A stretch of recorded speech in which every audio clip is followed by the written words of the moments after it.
ساتھیو السلام علیکم ورحمۃ اللہ وبرکاتہ۔ آپ تمام ساتھیوں کا خیر مقدم ہے، ویلکم ہے اپنے ہی channel Rahmani online classes پر۔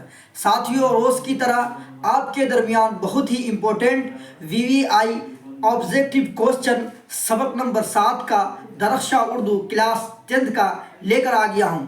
آج کا سب سے پہلا اور مزیدار اور امپورٹنٹ سوال دیکھیے۔ آج کا سب سے پہلا سوال ہے کہ عبد المغنی کی پیدائش کب ہوئی؟ تو عبد المغنی کی پیدائش سوال نمبر 1 کا آپشن اے ہے، 1934 میں ہوئی، ٹھیک ہے۔ اس کے بعد دوسرا سوال ہے نصاب میں شامل ادب کی پہچان کیا ہے؟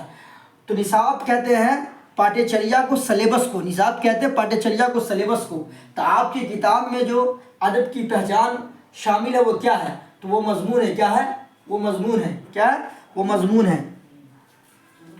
ٹھیک ہے۔ کیا ہے؟ مضمون ہے۔ ڈاکٹر عبد المغنی کی وفات کہتے ہیں موت کو۔ ڈاکٹر عبد المغنی کی وفات کب ہوئی؟ تو ڈاکٹر عبد المغنی کی وفات کیا نام ہے؟ تیسرے سوال کا آپشن نمبر سی ہے، 2006 میں ہوا۔ کب ہوا؟ 2006 میں۔ ڈاکٹر عبد المغنی کے والد کا نام کیا تھا؟ تو آپشن نمبر 4 کا آپشن نمبر سی ہوگا کہ عبد الرؤف تھا، یعنی پورا نام مولانا عبد الرؤف تھا۔ ڈاکٹر عبد المغنی کس زبان کے استاد تھے؟ یعنی عبد المغنی کس زبان کے استاد ہوئے تھے؟ تو کس زبان کے استاد تھے؟ انگریزی کے استاد تھے۔ کس کے؟ انگریزی کے استاد تھے۔ ڈاکٹر عبد المغنی کی ابتدائی تعلیم کہاں ہوئی تھی؟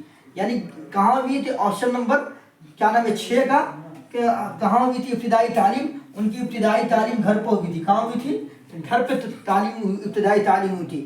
ڈاکٹر عبد المغنی کس مدرسے سے تعلیم حاصل کی تھی؟ یعنی وہ کس مدرسے میں پڑھے تھے ڈاکٹر عبد المغنی؟ تو ڈاکٹر عبد المغنی آپشن نمبر 7 کا کیا نام ہے اے ہے، مدرسہ شمس الہدیٰ۔ یہ شمس الہدیٰ پٹنہ میں ہے، ٹھیک ہے۔ تو دوستوں، آپ لوگ میری ویڈیو کو سبسکرائب لائک کریے گا۔ پھر ملتے ہیں اگلے ویڈیو میں۔ السلام علیکم۔